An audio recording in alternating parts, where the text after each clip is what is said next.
નમસ્કાર, આપ જોઈ રહ્યા છો પ્લેગ્રાઉન્ડ ધ સ્પોર્ટ્સ શો અને હું છું જય શર્મા। સમગ્ર વિશ્વમાં જ્યારે ભારત દેશ તમામ ક્ષેત્રોમાં આગળ વધી રહ્યું છે, વૈશ્વિક ફલક પર જ્યારે ભારતનું નામ લેવાઈ રહ્યું છે, ત્યારે રમતગમત ક્ષેત્રે પણ ભારત કેમ પાછળ રહી જાય। હવે વિશ્વ ફલક પર ભારત દેશમાં આવનારા સમયમાં મોટી સ્પોર્ટ્સ ઇવેન્ટો થવા જઈ રહી છે, જેને લઈને ઇન્ફ્રાસ્ટ્રક્ચર અને બીજી બધી બાબતો પર ધ્યાન રાખવામાં આવ્યું છે। ત્યારે કેવી છે તૈયારીઓ તે વિશે ચર્ચા કરીશું અને આ ચર્ચા કરવા માટે આપણી સાથે જોડાયા છે અશોક મિસ્ત્રી, સ્પોર્ટ્સ एक्सपर्ट અને જોસેફ સેબેસ્ટિયન, एस्थेटिक कोच। जोसेफ जी और अशोक भाई, आपનું સ્વાગત છે। જોસેફ ભાઈ અને અશોક ભાઈ, આપણે ચર્ચાની શરૂઆત કરીએ તે પહેલા જોઈએ એક ખાસ રિપોર્ટ। 2036ના ઓલિમ્પિક્સ અને 2030ના કોમનવેલ્થ ગેમ્સ ગુજરાતમાં અને ખાસ કરીને અમદાવાદમાં આયોજિત થવાના છે। એ દરેક ગુજરાતી માટે ગૌરવની વાત છે, પણ તે પહેલા ગુજરાતના રમતગમતનું ઊભું થઈ રહેલ ઇન્ફ્રાસ્ટ્રક્ચર અદ્ભુત છે અને જ્યાં વૈશ્વિક રમત રમાઈ શકે તેવી સંપૂર્ણ વ્યવસ્થા કરવામાં આવી છે। નરેન્દ્ર મોદી સ્ટેડિયમ પર આઈપીએલની ફાઇનલ તો સૌએ માણી જ છે, પણ હવે અન્ય વૈશ્વિક રમતોમાં પણ ગુજરાત મજબૂત રીતે આગળ વધી રહ્યું છે। નારણપુરાનું સ્પોર્ટ્સ કોમ્પ્લેક્સ હોય કે વસ્ત્રાલનું સ્પોર્ટ્સ કોમ્પ્લેક્સ હોય, તે તમામ આંતરરાષ્ટ્રીય ટુર્નામેન્ટ અને ચેમ્પિયનશિપ પર રમાડી શકે તેવું છે। ખાસ કરીને ઓલિમ્પિક્સ અને કોમનવેલ્થ ગેમ્સની પૂર્વ તૈયારી રૂપે અમદાવાદમાં હવે આ પ્રકારની ટુર્નામેન્ટ્સ શરૂ થઈ રહી છે। સૌપ્રથમ તો 24મી ઓગસ્ટથી જ નારણપુરા સ્પોર્ટ્સ કોમ્પ્લેક્સ ખાતે કોમનવેલ્થ વેઇટ લિફ્ટિંગ ચેમ્પિયનશિપ શરૂ થઈ રહી છે, જેમાં 29 દેશોના 350થી વધુ ખેલાડીઓ ભાગ લેશે। ત્યારબાદ સપ્ટેમ્બર-ઓક્ટોબરમાં એશિયન એક્વેટિક શરૂ થઈ રહ્યું છે, જ્યાં ચીન, જાપાન, કોરિયા જેવા દેશોના ખેલાડીઓ ભાગ લેશે। આ ઉપરાંત AFC under 17 Asian cup qualifiers TransStadia Ahmedabad ખાતે રમાશે। તે ઉપરાંત world police and fire games 2029 પણ અમદાવાદમાં આયોજિત થશે। આમ રમતગમત ક્ષેત્રે એક ક્રાંતિ આવી રહી છે અને ગુજરાતનું નામ વૈશ્વિક ફલક પર ઝળકવા જઈ રહ્યું છે। તો ગુજરાતનું નામ હાલ વૈશ્વિક ફલક પર ઝળકવા જઈ રહ્યું છે અને સમગ્ર વિશ્વમાંથી જે પ્રમાણે હાલમાં જ 29 દેશોમાંથી 350 રમતવીરો આવી રહ્યા છે, ત્યારે અશોકભાઈ, આપણે ચર્ચાની શરૂઆત કરીએ તો ગુજરાતમાં અને ખાસ કરીને અમદાવાદમાં રમતગમતનો એક માહોલ તૈયાર થઈ રહ્યો છે। ઓલિમ્પિક્સ અને કોમનવેલ્થ ગેમ્સ આવી રહી છે, ત્યારે આપણે કેટલા તૈયાર છે? શું સ્પોર્ટ્સ કલ્ચર વિકસી રહ્યું છે તેમ કહી શકાય અશોકભાઈ?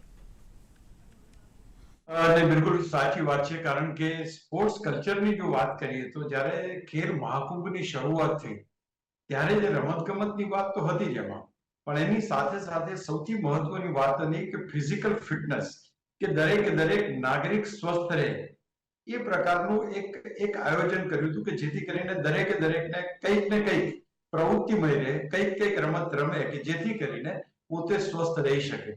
એટલે આ એકચ્યુઅલી જોવા જઈએ તો આની શરૂઆત વર્ષો પહેલા થઈ છે। હવે કલ્ચરની વાત આપણે જો કરતા હોઈએ તો એક પહેલી વસ્તુ છે કે પોતે એમાં જોડાવું, એટલે કે લોકોને ખબર હતી કે ભાઈ આપણું સ્વાસ્થ્ય જાળવવા માટે આપણે અમુક ચાલવું પડે, અમુક દોડવું પડે, અમુક એક્સરસાઇઝ કરવી પડે, એ દરેકે દરેક એજ ગ્રુપના લોકો માટે અનુરૂપ બનાવ્યું હતું જ્યારે ખેલ મહાકુંભ શરૂઆત કરવામાં આવી ત્યારે। એટલે ત્યારથી એનું જે સ્ટ્રક્ચર છે, એનું જે કલ્ચર છે એ બનતું ગયું અને ક્યાંક ને ક્યાંક ત્યાર પછીના સમયમાં ભારતના જે ખેલાડીઓ ઇન્ટરનેશનલ લેવલ ઉપર રમવા જાય છે એ ટીમોમાં ગુજરાતનું પ્રદર્શન જબરજસ્ત રહ્યું। ગુજરાતના ઘણા બધા ખેલાડીઓ એમાં ઇન્ટરનેશનલ લેવલ ઉપર રમતા થયા, મેડલ જીતતા થયા અને ત્યારે પણ એક લાગ્યું કે હા, ટેબલ ટેનિસ સારું રમાઈ રહ્યું છે, બેડમિન્ટન સારું રમાઈ રહ્યું છે, હોકી પણ કંઈક સુધારા ઉપર છે। તો દરેકે દરેક રમતો પ્રત્યે લોકોનો જે લગાવ હોવો જોઈએ, લગાવ વધ્યો, કારણ કે એ પ્રકારનું ઇન્ફ્રાસ્ટ્રક્ચર થયું, એ પ્રકારની ટુર્નામેન્ટ્સ થવા લાગી, કોર્પોરેશન્સ અને ખાસ કરીને એસોસિએશન્સ એમને આમાં સાંકળવામાં આવ્યા, જેથી કરીને સરકાર અને એસોસિએશન વચ્ચે એક કરાર થયો કે ભાઈ આ બંને ભેગા થઈને આપણે નેશનલ લેવલ અથવા તો મોટી જે ટુર્નામેન્ટ્સ કરવાની છે એ ટુર્નામેન્ટ્સનું આયોજન કરવું। એટલે એનો અર્થ એ થયો કે એસોસિએશન પણ આમાં જોડાયા, સરકાર પણ જોડાઈ, આ બંને કરીને ક્યાંક ને ક્યાંક નેશનલ અને ઇન્ટરનેશનલ ટુર્નામેન્ટ અથવા તો અત્યારે આપણે જોઈએ તો એશિયન ટુર્નામેન્ટ્સ, કોમનવેલ્થ ગેમ્સ, આ બધી અહીંયા લાવવામાં સફળતા મેળવી અને ધેટ ઇઝ ધ રીઝન કે અત્યારે જે આપણે 2036ના ઓલિમ્પિક્સની વાત કરી રહ્યા છે એ જે કોન્સેપ્ટ આવ્યો ત્યારથી જ લોકો થંગની રહ્યા છે કે યાર હવે ગુજરાતમાં આવા ચેન્જીસ થશે, આમ થશે. અને ટુ બી વેરી પ્રિસાઇઝ, એટલા બધા જેને કહેવાય કે સ્ટેડિયમ્સ બની રહ્યા છે, એટલું બધું ઇન્ફ્રાસ્ટ્રક્ચર વિકાસ થઈ રહ્યું છે, અને એટલી બધી સવલતો અત્યારે ખેલાડીઓને મળવા લાગી છે. હું માનું છું કે જે કલ્ચર જોઈએ કે રમત ગમતને કઈ રીતે એક્સેપ્ટ કરવી, એ ગુજરાતમાં ડેફિનેટલી શરૂ થઈ ગયું છે. When we are aiming at Olympics, we are aiming at Commonwealth Games, ક્યાંક ને ક્યાંક એમ લાગે છે કે જે ટુર્નામેન્ટ્સ અત્યારે આવી રહી છે, અને એ ટુર્નામેન્ટ્સ આવવા માટેના ઇન્ફ્રાસ્ટ્રક્ચરની જરૂર હતી, એ ઇન્ફ્રાસ્ટ્રક્ચર અત્યારે આપણે પ્રોવાઈડ કરવામાં સફળ થયા. Yes, the culture is already there, અને એ એનહેન્સ થશે જેમ જેમ કોમનવેલ્થ ગેમ્સ છે, એશિયન ગેમ્સ છે, આ બધી રમતો અહીંયા રમાશે ને જ્યાં સુધી ઓલિમ્પિક સુધી આપણે પહોંચીશું, I think we will be definitely in line with the requirement. એ જે એક ઇકોસિસ્ટમ બને છે, એક રમત ગમતની એક લોકો બધા જે ચર્ચા કરતા હશે, માનું છું કે એ શરૂ થઈ ચૂક્યું. जोसेफ जी, अहमदाबाद में Commonwealth, weight lifting, Asian aquatics, साथ ही में पुलिस गेम्स और अंडर 17 एशियन फुटबॉल क्वालिफायर्स अहमदाबाद में खेले जाने वाले हैं. कैसा रोमांच रहेगा और कितना आनंद? बहुत रोमांच रहेगा, बहुत आनंद भी रहेगा काफी। और ये जितने भी गेम्स है उससे एसोसिएटेड जो पब्लिक है, लाइक अपने देश के अंदर अगर बोला जाए तो सबसे बड़ा पब्लिक तो fan following is for cricket, लेकिन बाकी सब गेम्स है तो उसके जिस तरह से अपने बोलते हैं ना रिलीजियस वे, अलग अलग रिलीजियंस होते हैं जो फॉलो करते हैं, उसी तरह से हर एक गेम्स के फॉलोअर्स हैं। तो वेट लिफ्टिंग आएगा तो उसके रिलेटेड फॉलोअर्स होंगे, they will be too much enthu about no, उसको देखने के लिए होंगे। फुटबॉल अगेन वो एक विश्व लेवल का ऐसा एक स्पोर्ट है जो सबसे पॉपुलर अगर कोई स्पोर्ट्स है वर्ल्ड के अंदर तो वो फुटबॉल है। तो मेरे ख्याल से ऑल ओवर अहमदाबाद में तो अभी जैसे अशोक भाई ने कहा, काफी खेल महाकुंभ के थ्रू काफी सारा अवेयरनेस आ चुका है, और back to back national level, international level, कोई ना कोई डिफरेंट स्पोर्ट्स के अपने आयोजन करते रहते हैं। तो एक कल्चर डेवलप हो चुका है, और उसको देखते हुए बहुत सारे फॉलोअर्स भी डेवलप हो रहे हैं। तो मैं समझता हूँ कि ये बहुत ही रोमांचक ये होगा। पब्लिक आर ऑलरेडी, अपने जैसे जो पब्लिक है जो ऑलरेडी इनटू स्पोर्ट्स हैं, तो we have already started talking on these things, but हमें सुनते हुए, हमें देखते हुए दूसरे लोग भी उसके अंदर धीरे धीरे जुड़ना शुरू हो गया। जोसेफ जी, अब कहा जा सकता है कि अब हमारे पास स्पोर्ट्स कॉम्प्लेक्स भी है और अलग अलग स्पोर्ट्स रिगार्डिंग कई लोग अब हमें देखने भी मिलेंगे। और वो जो जिस तरीके से अशोक भाई ने कहा कि खेल महाकुंभ से कॉमनवेल्थ तक की सफर हम जो तय कर रहे हैं उसमें हम उभर कर बहार आ रहे हैं. અશોક ભાઈ, હવે વાત કરીએ ખાસ કરીને તાજેતરમાં નારણપુરા સ્પોર્ટ્સ કોમ્પ્લેક્સ બન્યું, એનું ઉદ્ઘાટન થયું. તેમાં શું ઇન્ફ્રાસ્ટ્રક્ચર છે, કઈ રમતો આ સ્ટેડિયમમાં રમી શકાશે અને બીજા કયા સ્ટેડિયમ હજુ પણ બની રહ્યા છે? બહુ તમે સારી વાત કરી, કારણ કે જે રીતે અત્યારે આપણે ઓલિમ્પિક્સની વાત કરી રહ્યા છીએ, નારણપુરા કોમ્પ્લેક્સની બહુ સરસ વાત કરી. It is one of the best, એટલે સ્ટેટ ઓફ આર્ટ કહેવાય, અથવા તો ઇન્ટરનેશનલ ટુર્નામેન્ટ્સ રમાડી શકાય એવું આ સ્ટેડિયમ છે કે જ્યાં તમામે તમામ રમતો માટે અલગ અલગ વિભાગો, અલગ અલગ ઇન્ફ્રાસ્ટ્રક્ચર ઉભું કરવામાં આવ્યું છે. એથ્લેટિક સ્ટેડિયમ છે, સેન્ટર ફોર એક્સલન્સ પણ ત્યાં છે, ઇન્ડોર મલ્ટી સ્પોર્ટ્સ, ક્યાં બધી જ ઇન્ડોર સ્પોર્ટ્સ ત્યાં રમાય એ પ્રકારની વ્યવસ્થા છે. There are multiple of table tennis tables, there are multiples of badminton courts, tennis courts, everything is combined at one place. અને એ આપણે એટલા માટે અત્યારે આનું જે development, this is one of the biggest stadium to be precise. અને આ sports કોમ્પ્લેક્સની અંદર દરેક રમતો ઇન્ટરનેશનલ સ્ટાન્ડર્ડ્સની અથવા તો ઓલિમ્પિક્સના સ્ટાન્ડર્ડ્સની તૈયાર કરવામાં આવી છે. અને નોટ ઓનલી ધેટ, એના જે પૂલ્સ ને બધું જે છે, એટલે સ્વિમિંગ પૂલ્સ એ એડજસ્ટેબલ છે. You can adjust those things the way you want. એટલે આ એક ઇન્ટરનેશનલ કક્ષાએ જે અત્યારે બની રહ્યું છે વૈશ્વિક દેશોમાં, એ ટેકનોલોજી હવે અહીંયા અમદાવાદમાં આપણને નારણપુરામાં જોવા મળી રહી છે. તમે બહુ સાચું કીધું કે હવે વેઇટ લિફ્ટિંગની ટુર્નામેન્ટ શરૂ થઈ રહી છે 24મી થી. This is something very great કે ભાઈ કોમનવેલ્થ વેઇટ લિફ્ટિંગ હવે અહીંયા રમાવાનું છે. એનો અર્થ એ થયો કે એ પર્ટિક્યુલર સ્પોર્ટ્સ માટે જે ઇન્ફ્રાસ્ટ્રક્ચર છે તો જોરદાર છે, એની સાથે સાથે ઇકોસિસ્ટમ છે જોરદાર છે. ખેલાડીઓ માટે રહેવાની વાત હોય, ખેલાડીઓ માટેના ટ્રાન્સપોર્ટેશનની વાત હોય, everything is bin provided at one place in such A way. ત્યાં સ્પોર્ટ્સ હોસ્ટેલ બી છે, તો બધી જ વસ્તુ ત્યાં આગળ કરી. અચ્છા, ત્યાર પછી તમે જોવા જાઓ વસ્ત્રાલમાં એક એવું જે સ્પોર્ટ્સ કોમ્પ્લેક્સ અત્યારે તૈયાર થઈ રહ્યું છે, એ પણ બહુ જબરદસ્ત એનું જે કે કહી શકાય કે આગળ વધી રહ્યું છે. ઓલિમ્પિક્સને અને કોમનવેલ્થ ગેમ્સને ધ્યાનમાં રાખીને જે કહેવાય કે ટ્રાન્સપોર્ટ કનેક્ટિવિટી જે છે, પછી આધુનિક ઇન્ફ્રાસ્ટ્રક્ચર જે છે એ જોવા મળશે. સ્પોર્ટ્સની એક ઇકોસિસ્ટમ બની રહી છે. ઇકોસિસ્ટમ મીન્સ કે તમે એક એવા વાતાવરણમાં પ્રવેશ કરો છો કે જ્યાં તમામ વસ્તુ સ્પોર્ટ સાથે સંકળાયેલી તમને કેવી રીતે ખેલાડી સ્ટેડિયમ સુધી પહોંચશે, કેવી રીતે ખેલાડી સ્ટેડિયમથી પાછો આવશે, એ રહેશે ક્યાં આગળ. જેમ કે નરેન્દ્ર મોદી સ્ટેડિયમમાં જેમ ઓલિમ્પિક્સનું ઓપનિંગ અને ક્લોઝિંગ ત્યાં થઈ શકે એવી વ્યવસ્થા છે. એની આસપાસ જે બીજું ઇન્ફ્રાસ્ટ્રક્ચર બની રહ્યું છે, એમાં સ્પોર્ટ્સ હોસ્ટેલની વાત છે, ઓલિમ્પિક વિલેજની વાત છે, તો આ બધી વસ્તુ ત્યાં થઈ શકે છે. અને જે મેં તમને કહ્યું એ પ્રમાણે નારણપુરાની જે આપણે વાત કરી, એની અંદર પણ જે ઇન્ફ્રાસ્ટ્રક્ચર અને જે સ્ટેડિયમ બનાવ્યા છે દરેક ગેમ માટે, એક રમતો ત્યાં રમી શકાય વિધિન ધેટ કોમ્પ્લેક્સ જ છે, જ્યાં ખેલાડીઓના રહેવાથી માંડીને બધી સગવડોથી માંડીને ઇન્ફ્રાસ્ટ્રક્ચર સુધી આ તમામ વસ્તુ. બીજું કે તે લગભગ 13 જિલ્લા કક્ષાના અને 18 જે તાલુકા કક્ષાના એ રીતના સ્પોર્ટ્સ કોમ્પ્લેક્સ અલગ જગ્યાએ ગુજરાતમાં બની રહ્યા છે to support this infrastructure. Are you getting my point? અને ભારતે તો ત્યાં સુધી, ગુજરાતે તો ત્યાં સુધી કીધું છે કે ભવિષ્યના મેડલ્સ લાવવાને ધ્યાનમાં રાખીને એવા ખેલાડીઓ તૈયાર કરવા માટેની જે સ્પોર્ટ્સ રિક્વાયરમેન્ટ છે, એ રિક્વાયરમેન્ટ પણ ગુજરાતમાં અહીંયા ઠેર ઊભી કરવામાં આવી છે. એટલે આપણે when we are talking about 2036 Olympics, તો મેડલ્સ આવી શકે, મેડલ્સ લાવી શકે અને એના પછીના ભવિષ્યમાં પણ એ ખેલાડીઓને તૈયાર કરવાની જે એના માટેનું ઇન્ફ્રાસ્ટ્રક્ચર એ ક્યાંક ને ક્યાંક ગુજરાતમાં, અમદાવાદમાં શરૂ થઈ ચૂક્યું છે, ગુજરાતમાં શરૂ થઈ ચૂક્યું છે. નોટ તાલુકા કક્ષાએ અને જિલ્લા કક્ષાએ. એટલે તમે વિચાર કરો કે સ્કૂલ લેવલથી છોકરું રમતું થાય તો તમે તાલુકા કક્ષાએ રમાડો, ડિસ્ટ્રિક્ટ કક્ષાએ રમાડો, સ્ટેટ કક્ષાએ રમાડો, નેશનલ કક્ષાએ રમાડો, ઇન્ટરનેશનલ કક્ષાએ રમાડો, તમામ પગથિયાઓ ગુજરાતમાં એ રીતે ગોઠવવામાં આવે છે જેથી કરીને ભવિષ્યમાં કોઈ સ્પોર્ટ્સ પર્સન કોઈને બનવું હોય અથવા તો રમત ગમતને પોતાની કારકિર્દી ઘડવી હોય તેમાં વાંધો આવે નહીં.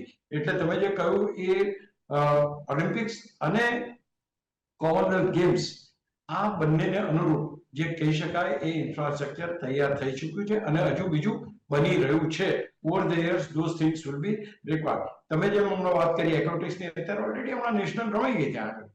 હવે એશિયન ગેમ્સ એશિયન એથ્લેટિક્સ રમાડવાની છે, તો એ પણ છે. પેરા ગેમ્સ રમાડવાની છે, એ પણ ત્યાં આવવાની છે. તો આ બધી જ વસ્તુ જ્યારે એશિયન પેરા ગેમ્સની વાત કરો તમે, તો મલ્ટિપલ કન્ટ્રીઝ આર ધેર. આ વેઇટલિફ્ટિંગની જે છે એમાં લગભગ કેટલા 300-350 દેશ વિદેશના ખેલાડીઓ ભાગ લઈ રહ્યા છે. તો આ બધા ખેલાડીઓ છે અહીંયા આવશે, આપણા ખેલાડીઓ સાથે ઇન્ટરેક્ટ કરશે, આપણા લોકો એને જોશે, આ રમતને એક કારકિર્દી તરીકે સ્વીકારી શકશે, એવું એક મજબૂત માળખું હવે ગુજરાતમાં ઊભું થઈ ચુક્યું છે.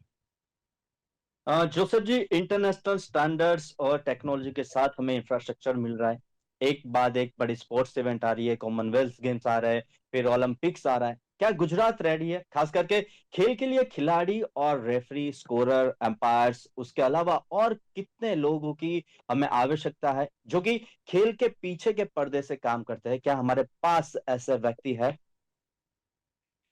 देखिए, जहां तक कि हेल्पिंग हैंड जो बोलते हैं उसको, तो वो तो जरूर होगा, क्योंकि अपने पास इतने सारे स्पोर्ट्स से रिलेटेड, सबसे बड़ी तो स्वर्णिम गुजरात यूनिवर्सिटी ही है, जिसको हम स्पोर्ट्स यूनिवर्सिटी के नाम पे डेवलप किया है. तो उसके अंदर इतने सारे डिफरेंट स्पोर्ट्स के कोचेस तैयार होते हैं.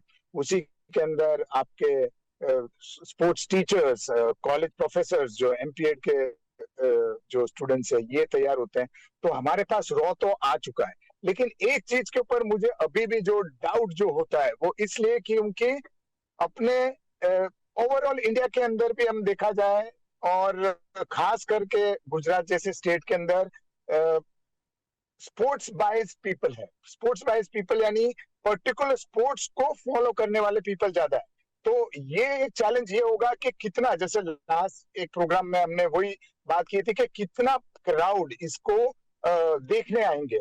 तो वो एक ये होगा. तो उसके लिए हमें सबसे ज्यादा मेहनत करनी पड़ेगी, सिस्टम को मेहनत करनी पड़ेगी, स्पोर्ट्स एसोसिएशंस को और फेडरेशन को मेहनत करनी पड़ेगी, और सबसे ऊपर गुजरात के जो स्पोर्ट्स मिनिस्ट्री है, इंडिया के स्पोर्ट्स मिनिस्ट्री है एट नेशनल लेवल ऑल्सो, उनको करना पड़ेगा. क्योंकि अदर देन क्रिकेट, मैंने कहीं कभी भी नहीं देखा है कि अहमदाबाद के अंदर या कहीं भी दूसरे जगहों पे क्राउड भरते हुए। अगर आप देखोगे कलिंगा स्टेडियम देखो, ओडिशा के अंदर उन्होंने बनाया, वहां पे जब भी कंपटीशन से होते पब्लिक आती है, क्योंकि कलकत्ता, केरला, महाराष्ट्र, हरियाणा, देन पंजाब, कुछ कुछ ही ऐसे स्टेट्स हैं जहाँ पे कोई भी आप स्पोर्ट्स रखो, people are there to watch. लेकिन गुजरात के अंदर, खास करके अहमदाबाद में से मैं भी हूँ, मैं इतने सारे इंटरनेशनल कंपटीशन के लिए मैं जाता रहता हूँ देखने के लिए भी, तो वहां पे उतना क्राउड देखने को नहीं मिला। और कॉमनवेल्थ गेम्स यानी ये बहुत बड़ी एक इम्पोर्टेंट फेस्टिवल है, स्पोर्ट्स फेस्टिवल, और उससे भी बड़ा है अपना ओलंपिक्स। तो ऐसा नहीं होना चाहिए कि अपने पास फॉरेन के जो बाहर के आए हुए पब्लिक हमारे लोकल पब्लिक से ज्यादा दिखे, ये नहीं होना चाहिए। तो that will be one challenge to be there. And apart from that, अगर आप बोल रहे हो कि कितना हमारे में लोग हैं, तो प्लेयर्स तो मेरे ख्याल से काफी है, सब मिल जाएंगे अपने को, उसमें कोई दिक्कत नहीं है। We will get, officials are there. और जैसे मैंने कहा कि ये सब चीज होने से पहले ऑफिशियलों की तो ऑलरेडी चयन हो चुकी होगी, उनको किस तरह से करना है उसके लिए जो फॉरेन से जो ऑफिशियल्स आते हैं, एक्सपर्ट्स आते हैं, टेक्निकल ऑफिशियल्स आते हैं, वो उनके क्लासेस वगैरह जो है वो भी कंटिन्यू हुआ होगा। तो उस तरह से तो दिक्कत नहीं होगी। लेकिन बात यही होगी कि सब कुछ होते हुए हाउ मच पब्लिक, क्योंकि ये पूरा जो शो है उसकी ब्यूटी और उसका success will depend on the crowd. जितना क्राउड आता है, कोई कोई प्लेयर्स होते हैं, जैसे क्राउड आता है उस क्राउड के हिसाब से प्लेयर और निखर के खेलता है। लेकिन वही स्टेडियम अगर खाली स्टेडियम होता है तो वो प्लेयर्स वही प्लेयर है, लेकिन उनका जो आपका दिखने में आता है, लाइक ना उनका शो होता है, वो उतना नहीं नजर आता है। तो कुछ प्लेयर्स ऐसे होते हैं जो क्राउड से, अभी जिस तरह से वेट लिफ्टिंग की हम बात करते हैं, कॉमनवेल्थ के अंदर वेट लिफ्टिंग, तो बहुत ही टेक्निकल इवेंट है, बहुत ही इंटरेस्टिंग है, और India is very good at it. अगर आप देखोगे ओलंपिक्स के अंदर हमारे मेडल्स हैं अपने फीमेल एथलीट्स की ओर से, तो अपने चाहेंगे कि ये बार मेल एथलीट्स में भी उसी तरह से अपना हो और कुछ ना कुछ मेडल्स हमें उधर से भी मिले। लेकिन इन सबको हौसला कब मिलता है, जब अपने यहाँ के प्लेयर्स, क्राउड उनके पीछे हो। हार जीत तो होती रहती है स्पोर्ट्स में, देखो कोई जीतता है कोई हारता है। मैं हमेशा हमारे बच्चों को बोलता हूँ, आप या तो जीतते हो या सीखते हो। तो I would say in that way, like no, either you win or you learn. So we will go to win or we will learn from the competition. But the most important thing would be how much our country, how much our people, our own people is coming behind us to support us, cheer us, and to make this entire sports festival a grand success. यानी Joseph जी, हमारे पास helping hands भी enough है। इतनी बड़ी events होने जा रही है तो उसके अंदर टेक्निकल से लेकर जितने भी लोग हैं जो पर्दे के पीछे, जिस तरीके से आपने कहा कि हेल्पिंग हैंड्स कहते हैं उसे, तो वो सब है हमारे पास। पर क्राउड एक बड़ा પ્રશ્ન है। અશોકભાઈ, ગુજરાત અને કેન્દ્ર સરકાર અત્યારે રમતને લઈને અલગ જ ઊંચાઈઓ પર લઈ જવા માંગે છે, રમત ક્ષેત્રે આપણે ખૂબ જ આગળ વધવા માંગીએ છીએ, ત્યારે એસોસિએશનનું યોગદાન કેવું રહેશે અથવા કેવું રહેશે અને કેટલું મહત્વ તેમ? બહુ તમે બિલકુલ સાચી વાત કરી, કારણ કે જે રીતનું ઇન્ફ્રાસ્ટ્રક્ચર ભારતમાં બનેલું છે તો લગભગ વર્લ્ડમાં બનેલું છે, એ આ જે અહીંના એસોસિએશન છે એ ભારતના એસોસિએશન સાથે એફિલેટેડ હોય અને ભારતનું એસોસિએશન વર્લ્ડના એસોસિએશન સાથે એફિલેટેડ હોય, એટલે દરેકે દરેક એના ધારાધોરણ પ્રમાણે આંતરરાષ્ટ્રીય ટુર્નામેન્ટ્સ જે હોય એનું આયોજન કરવામાં આવે છે। એક બહુ સરસ વાત કહું તમને કે ગયા વર્ષે એક એસોસિએશન અને સરકાર વચ્ચે એક કરાર થયો। they met અને એમણે નક્કી કર્યું કે ભાઈ તમારું એસોસિએશન મિનિમમ આટલી ટુર્નામેન્ટ્સ ગુજરાતમાં લાવવું જોઈએ। એના માટેનો જે ખર્ચો થશે એ સરકાર ઉઠાવશે અથવા તો વોટેવર અન્ડરસ્ટેન્ડિંગ પ્રમાણે થશે। પણ સૌથી મહત્વની વાત એ હતી કે એમાં લગભગ એસોસિએશન એગ્રી થાય અને જ્યારથી આ કલ્ચર આવ્યું છે ત્યાર પછી તમે જુઓ દરેકે દરેક ઇવેન્ટ્સ આપણને જોવા મળે છે, એ ચાહે વેટ લિફ્ટિંગ હોય કે ચાહે બોક્સિંગ હોય કે ટેબલ ટેનિસ હોય કે ટેનિસ હોય કે બેડમિન્ટન હોય, આ બધા ઇવેન્ટ્સ આપણને જોવા મળે છે કારણ કે the associations have become more active to ensure that they are getting good tournaments, they bring good tournaments। ટેનિસની તો બહુ સારામાં સારી ટુર્નામેન્ટ્સ આવી ગઈ, એ રીતે બેડમિન્ટનની ટુર્નામેન્ટ્સ આવી ગઈ, ટેબલ ટેનિસની ટુર્નામેન્ટ સારી ચાલી રહી છે। તો હું માનું છું કે આ બધી પરિસ્થિતિ તમે જુઓ તો ક્યાંક ને ક્યાંક એમ લાગે કે હા આ બધી ટુર્નામેન્ટ અહીંયા રમાઈ શકે છે. એટલે એસોસિએશન જેટલું વધારે સક્રિય હોય એટલો જ રમત ગમતને ફાયદો છે. કારણ કે અલ્ટિમેટલી તમારા અહીંનું જે તમારું સ્ટ્રક્ચર છે એ સ્ટ્રક્ચર પ્રમાણે કોઈ પણ ખેલાડી સૌ પ્રથમ એસોસિએશન પાસે આવશે. તાલુકા કક્ષાએ હોય કે ડિસ્ટ્રિક્ટ કક્ષાએ હોય, એ જ્યારે ચેમ્પિયન બનશે તો એ will be noted at the association, અને એસોસિએશન એને આગળ કરશે. ભલે સરકાર તરફથી જે પ્રયત્નો થાય છે એમાં એવું નથી, એ તો ખેલ મહાકુંભ ને આ બધાના જે ખેલાડીઓ એ પણ તે છતાંય એસોસિએશનનો રોલ મોટી ટુર્નામેન્ટ્સો ગુજરાતમાં લાવવા માટે વધારે મોટો. અને એ હું માનું છું કે અત્યારે બહુ સારામાં સારું કાર્ય થઈ રહ્યું છે. એમાં બીજા ઘણા બધા એસ્પેક્ટ છે, અને સ્પોર્ટ્સને રિલેટેડ બિઝનેસની વાત હોય તો એની પણ ઘણી બધી ચર્ચા છે. એનું પણ સરકાર અને બાકી બધી એજન્સીસ કામ કરી રહી. પણ ક્યાંક ને ક્યાંક અહીંયા આગળ જુઓ તો એસોસિએશનના સક્રિય હોવાને કારણે ગુજરાતને સારી ટુર્નામેન્ટ્સ મળી. વધુને વધુ સારી ટુર્નામેન્ટ્સ આવવાને કારણે ઇન્ફ્રાસ્ટ્રક્ચર સારું થયું, અને એ ઇન્ફ્રાસ્ટ્રક્ચરની જે કમીઓ હતી એ કમીઓ ઓવર ધ યર્સ એ એમાં સુધારો થતો ગયો. તો I think this is very important કે આ બંનેનો બોન્ડ હોય, અને એ બોન્ડ તમે જુઓ નેશનલ સાથે અને નેશનલ બોન્ડ ઇન્ટરનેશનલ સાથે હોય. એટલે આ એક સમગ્ર ઇવેન્ટ એક સફળ ઇવેન્ટ તરીકે આપણે प्रस्तावित कर सकते। अशोक भाई, जोसेफ जी, जिस तरीके से आपने बताया कि अब हमारे पास इंफ्रास्ट्रक्चर्स है, टेक्नोलॉजी है, स्टैंडर्ड ऑफ स्पोर्ट्स है, और बहुत सारे स्पोर्ट्स एंथुसिस्ट अब देखे जा रहे हैं. कई जगह पे अब स्पोर्ट्स इवेंट भी अब होने जा रहे हैं और दिख रहे हैं. कई लोग जुड़ रहे हैं स्पोर्ट्स से. पर जिस तरीके से जोसेफ जी आपने बताया कि स्पोर्ट्स रिगार्डिंग क्राउड एक बड़ा प्रश्न रहेगा. अशोक भाई और जोसेफ जी, आप हमारे साथ जुड़े और इतनी हेल्थी चर्चा की, इसलिए और आपने इतना आपका वक्त दिया, शुक्रिया. તો આથી આજે પ્લેગ્રાઉન્ડ ધ સ્પોર્ટ્સ શોમાં વૈશ્વિક રમતોને લઈને ચર્ચા, કેવું છે ઇન્ફ્રાસ્ટ્રક્ચર, કેવી છે ટેકનોલોજી, અને શું આવનારી જે મોટી સ્પોર્ટ્સ ઇવેન્ટો યોજાવા જઈ રહી છે તેની માટે ગુજરાત અને આપણો દેશ રેડી છે કે નહીં તેના વિશે ચર્ચા કરી. આવી જ ચર્ચા લઈને ફરી એકવાર મળીશું પ્લેગ્રાઉન્ડ ધ સ્પોર્ટ્સ શોમાં. ત્યાં સુધી મને આપશો રજા. નમસ્કાર.